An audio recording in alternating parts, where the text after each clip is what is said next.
I'm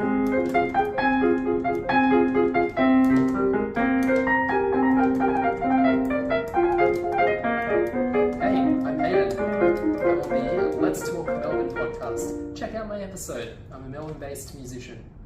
So sweet, yeah, I need it from you.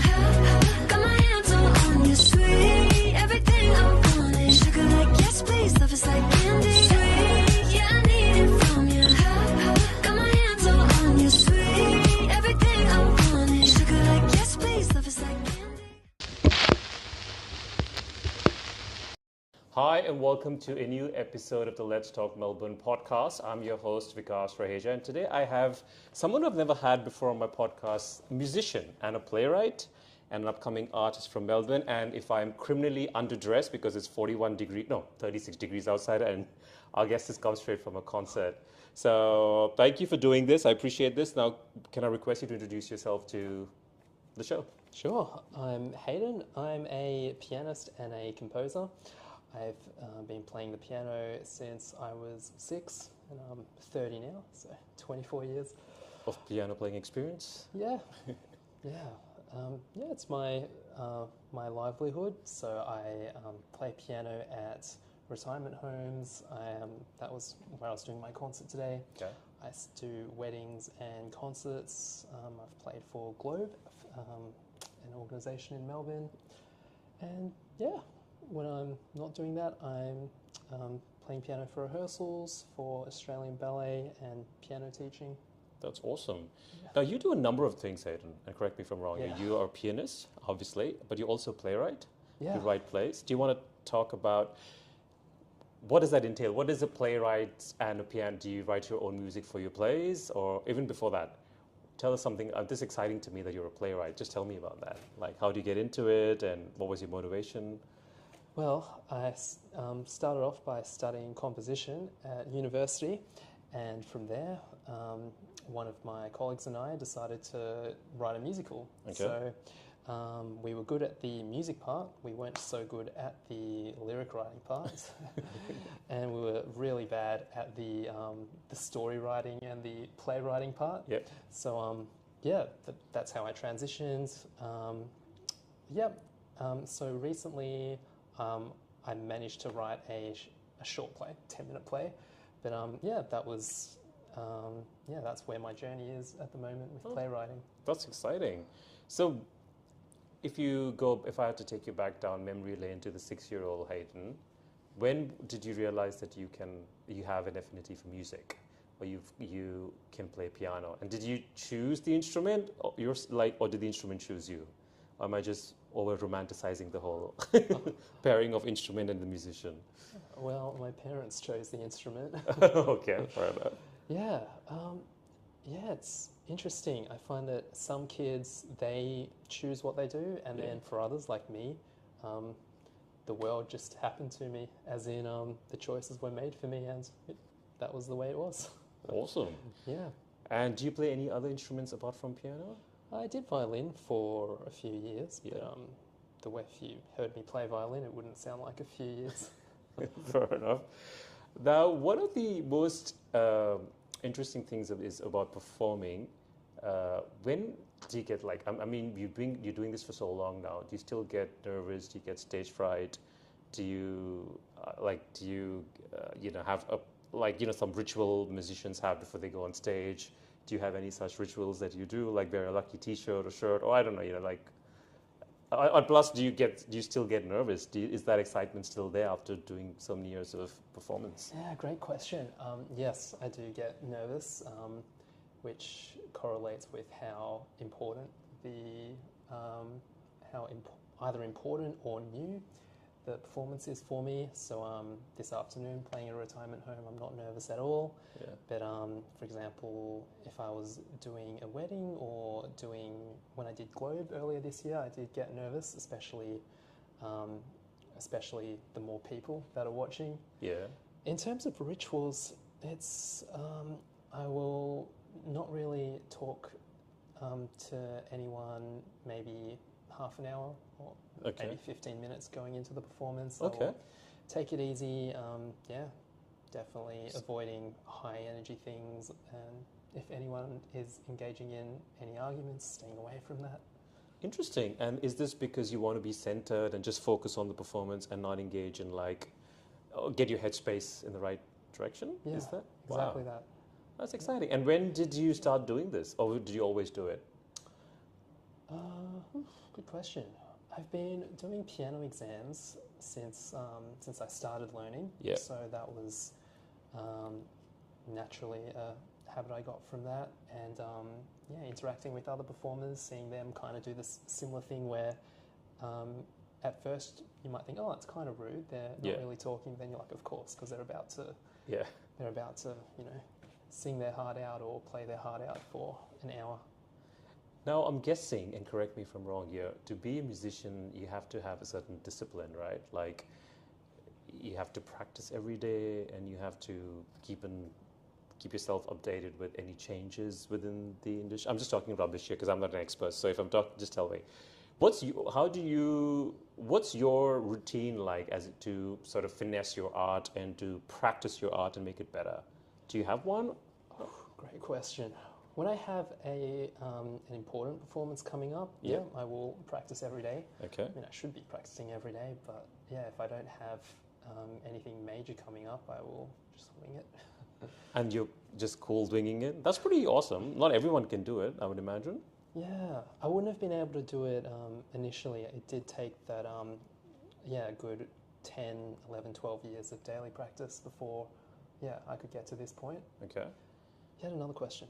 It was about, what was it about? Like, just in terms of your, discipline, do you have to be disciplined in terms of, what you eat, or you have to do any sort of exercise to be a musician, or is it just practice and... I find that I don't really need to worry too much about what I eat. Well, good. Although Well, lucky you. coffee before a performance, ironically, even though I'm drinking it now, it can make me get too jittery and Fair enough. make more mistakes. I'll just drink a little bit. Absolutely, go for it. So, I'm interested to know, when you were growing up, what were some of the musicians or artists that influenced you and your music? I was wondering if you want to talk about that. Yeah, I loved Beethoven growing up. Yeah. He's still a big favorite of mine today. Okay. I liked Mozart, Chopin. Yeah, they were my top three. Okay. Sorry, I'm just going to check. I just want to say if your sound is all right. Sure. Yeah, it's okay. Sorry. I just saw a light there, so I just want to make sure sometimes the sound doesn't come. All right. Nothing to sorry about. All good. Oh, cool. So Beethoven, tell me, I find that is that complex music to play, I would imagine? Yeah. So okay, you listen to these artists and they influence you. What was the inspiration you took from them, and incorporated in your own music that you created? Was there, or you listened to them and then you just That's a great question. I love their dramaticness. I like the fact that they don't give everything away at the beginning. Yeah. Their music will tell a story. It'll be like watching a movie. Yeah. They'll have memorable themes. So these melodies, they'll appear in the right hand, they'll appear in the left hand, they'll appear high and low. They'll be developed, and I like the structure of their songs. And when you create your own music, do you have a story to say? Do you have a focal point or a hook that you use as an anchor to create the music? When you're creating original music, that is, for yourself. Yeah, great question. I wouldn't go as far to say that it's a full story. Yeah. But it's to an extent. To an extent. Give us an example. Say if you had to create a music for the next Globe Pride Awards or whatever, right? And what would be your thoughts, just randomly, if you had to create some original music, how would you approach that? Oh, original music for Globe. Okay. Oh, it could be for anything. It doesn't have to be for Globe. Say whatever you can choose. It's your own imagination. I'm writing a song at the moment called Water Dance, and that one, it's telling a story about the marine life and my sister, who's a marine biologist. Wow. Okay. Yeah, and the music will evoke the water and yeah, the sea creatures. So that's the extent of the story. Do you have to do additional research to create those sounds, or is it just something that no, it just comes naturally to you? But you're gifted, obviously. I should do some research. No, you It's a don't great have to. idea. I guess I was more curious to understand when musicians create music. Everyone has a different approach. I was just sort of curious to see what kind of approach that perhaps you may take. Yeah, I won't just do that. I will also try to use my head as well. I find that if everything comes from the heart, Yeah. then oftentimes you can subconsciously write something that you've heard before. Understood. Yep. So And your bias can come in. Yeah. Yeah. So I also try to use what I know about music theory. So try to change melodies. If a melody comes to me, I know that there's a good chance that it came to me because I've heard it before. So Yep. I'll make an attempt to maybe change where it starts. Yep. Maybe it doesn't make it start not on the beat instead of on the beat for something different. Okay. Good.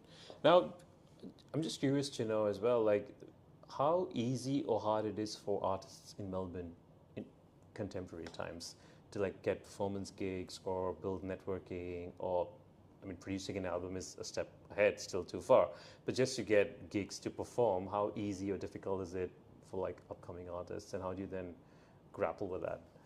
Great question. And yeah, I think the question's hit the nail on the head. It is pretty hard Yeah. in terms of like finding a gig is not hard, but Yeah. finding regular gigs that pay the same wage as a full-time job Yep. is hard. Yeah, that's why we have that music union that's now saying performers should charge at least $250 per call, and yeah, that is so much higher than what most places are willing to pay. And that performance duration could be determined. Is it like a set duration for that charge, or like half an hour, 40 minutes, or I don't know? I'm pretty sure it's up to 4 hours. 4 hours, 250. That's still low, I would say. But I'll then have I to don't double know. check. Yeah. But even if you're only playing for an hour or half an hour, Yeah. technically you should get the 250. But yeah, that's Okay. pretty unheard of. Oh, understood. Okay, regardless. Okay. And then so anyone who's listening or watching you today, if they want to, what advice would you give someone to sort of say who wants to be a pianist like yourself and get gigs? From your experience, what are some of the things that you would recommend to them, especially a lot of Gen Zs, like what are the do's and don't do's from your own experience of being an artist? Great question. I would say have multiple avenues where you can find these contacts. Okay. For me, I get calls from the contacts I met at uni and from Globe, so from the LGBT community, from cold calling sometimes. Okay. Yeah, and if you have an online platform, I'm still building mine, and I'm not the best at regular posting, so You should get onto it I then. should get onto it. You Yeah. should totally get onto your Instagram and post performances and stuff. Yeah, I tend to get really excited with Instagram, and if I have something to post, I'll post excessively, and then I just won't post for a few months. But would you post for work, or would you just post for like, oh, look at me, I'm having an ice cream or playing a game, I had a dilemma with that. Originally, my personal Instagram was also my music one. Gotcha, yeah. So I would kind of think, oh, I need to make everything sort of music based, but then, I'm not sure if it was helping the algorithm or making it worse, since I would have high school friends look at me being like, I don't want to see this guy trying to become famous, and then unfollow me, and then... Really? What kind of losers are these people? Well, I guess some people just want to, be friends with normal people. They don't want to be friends with someone who's advertising. Then they're not friend material, I would say. Yeah. No, but I get what you're saying. It can get. Because it's interesting you mentioned that because even my Instagram is for my podcast and for myself. And I only have one because I can't be bothered maintaining two.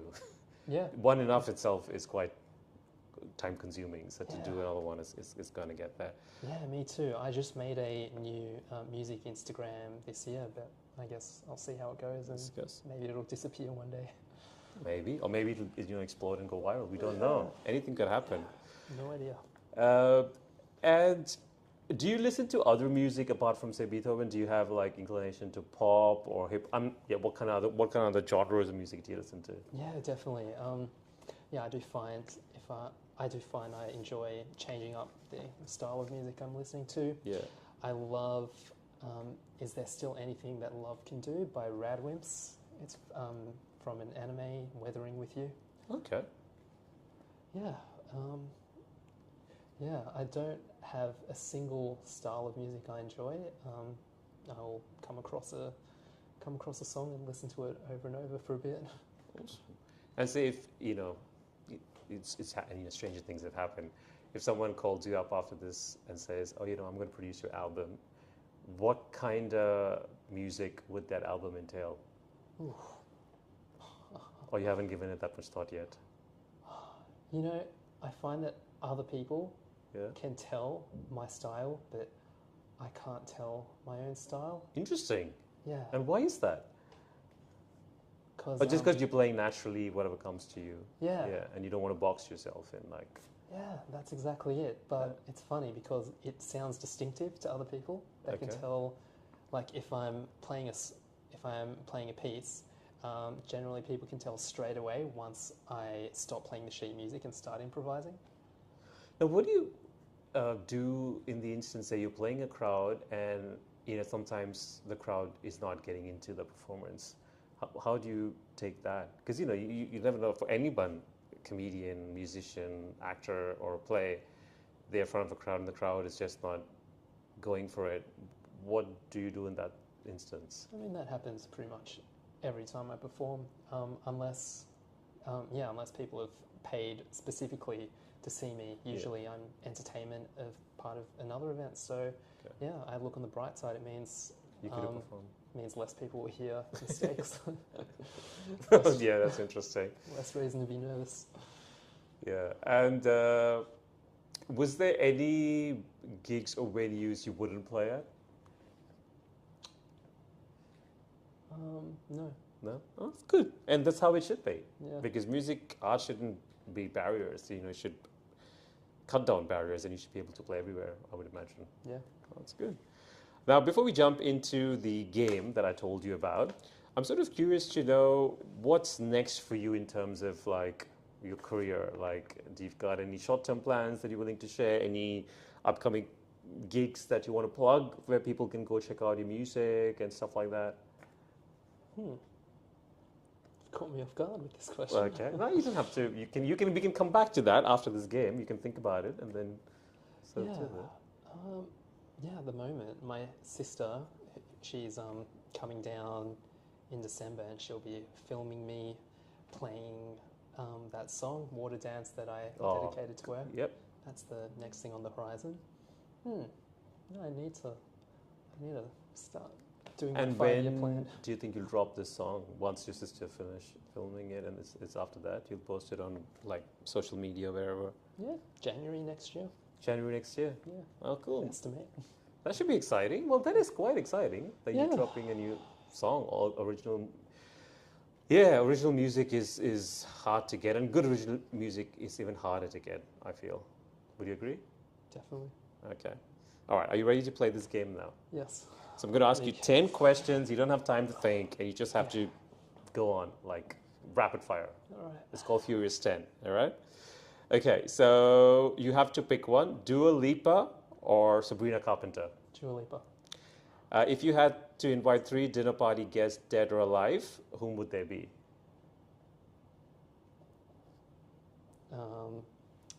What's his name? The one who did Willy Wonka. Johnny, no, the original one. No, the new one. Don't know. Timothy Chalamet. Timothy Chalamet. Yeah, Timothy Chalamet, okay. 2 more. Troye Sivan. Yeah. And I'm breaking the rules. What's his name? The Witcher guy. Henry Cavill. Yeah. Okay. Because the Henry Cavill is different to Troye Sivan and Timothy Chalamet. That makes complete sense. All right. Okay. If you had to pick one from these two, whom would it be? Ryan Reynolds or Ryan Gosling? What was the question? Pick one: Ryan Reynolds or Ryan Gosling. Ryan Gosling. Ryan Gosling. Yeah. Okay.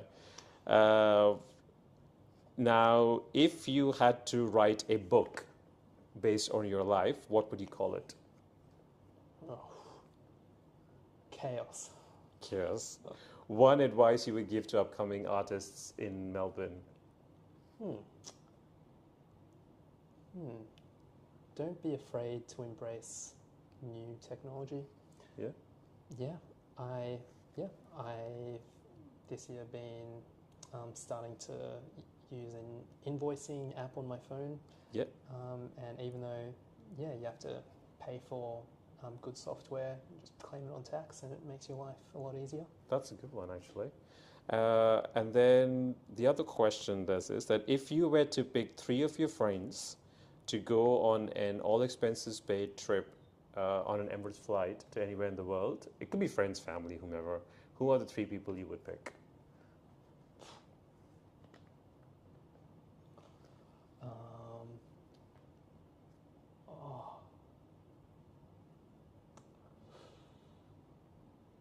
I don't know. I guess because I have 2 sisters Yeah. and mum and dad and a partner, so now I have to pick between those 5. Yeah, so you have to pick 3. Oh, that's so mean. That's the whole point of this game. Yeah. I guess I'll pick my 2 sisters and my partner because they're all similar age. Fair enough. Now, this plane is about to crash, and you can only save one person, either your 2 sisters or your partner. Whom would that be? Oh no. One person. Yes. Well, you have only one parachute, so you can't save all 3 of them. You have to choose one. And it's a fun game, so I'm sure no one's going to mind. Oh, it's traumatic. There's only one parachute. Yes. And what about me? But you're I'm safe. dead. You're safe. I'm safe? Yeah, you're safe. Oh. No, I'd give them my parachute too, and then I'll Oh, let for them fuck's decide. sakes. That's okay. That's not the answer I was expecting, but all right. And if you were not a musician, what would you be? What career would you be in?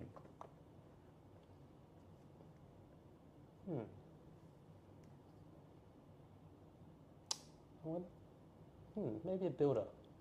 A builder. All right. Yeah, That's fun, being on top of buildings. Oh, cool. All right. There you go. You've got finished the game. You played it very safe.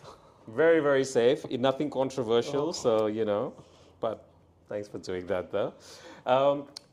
Before we wrap up, the question I want to ask you is, I don't know if you can talk to this or not, but there's a lot of grants that the state of Victoria gives to musicians and artists. I don't know if you want to talk about that, if that's a good place for people to try that out, or have you had any luck or success, or what are some of the things that you think people should look out for if they do that? I haven't had any success with grants, but my good friend, who's also a musician, she worked for the grant company for a while, and so I know that it's a skill, writing grants. Okay. Yeah. So I think the main one would be to get someone to write it in a manner that is effective or propulsive. Yeah, either that or learn a bit about it. Then, it is. Because there are a lot of, avenues and opportunities for people, upcoming artists who want a little bit of financial, support through the government. But as you said, it's hard to get by. It's limited, and a lot of people are competing. But it all comes down to submissions and the case you make for it. So that's... Yeah, true, definitely.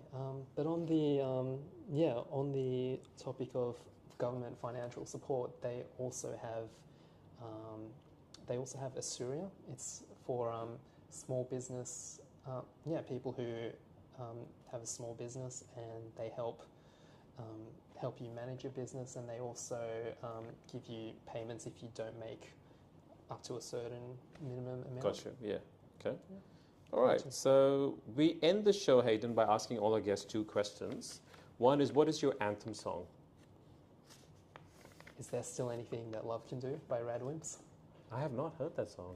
Have I? A I lot don't of think people so. haven't. It's in Okay. Japanese. All right, we'll do that. And what is the one thing you love about living in Melbourne? It's funny. I always miss it. The taste of the water. Okay, no one's ever said that before. I've done 26 episodes, and this is the first time someone said that. That's Yeah. awesome. I just went to East Timor and I was thinking I could use a glass of Melbourne water, not this, not whatever this is. Whatever this is, correct.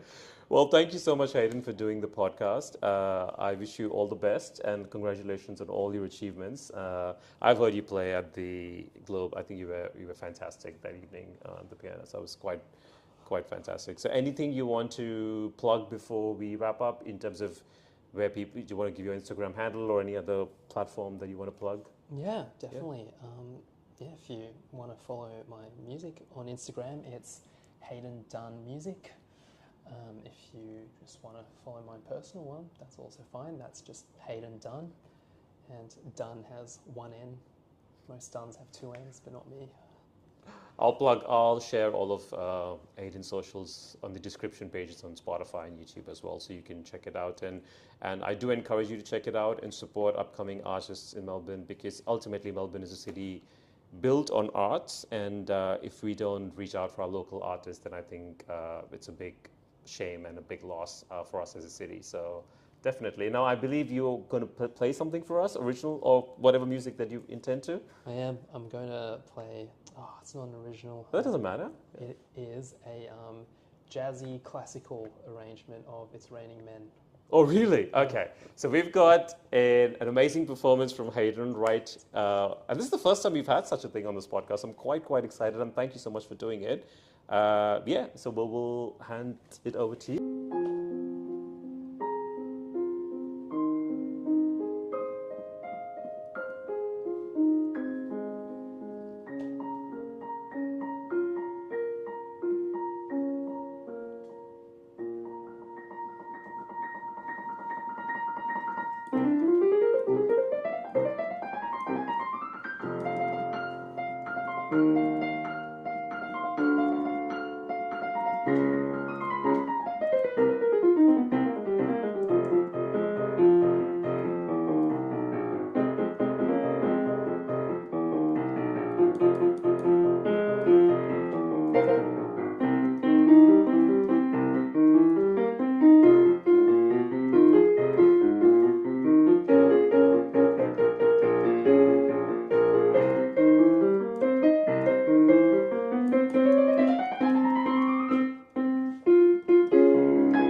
Thank you. That was fantastic. My pleasure. Thanks for having me. Thank you so much for listening and hanging out with us. If you haven't already, kindly please subscribe to our Spotify channel and our YouTube channel on Let's Talk series. We are also on Apple Music and Amazon. And if you want to follow us on Instagram, we are on Let's Talk Melb. And as always, we welcome any feedback, suggestions, and comments. So we look forward to hearing from you.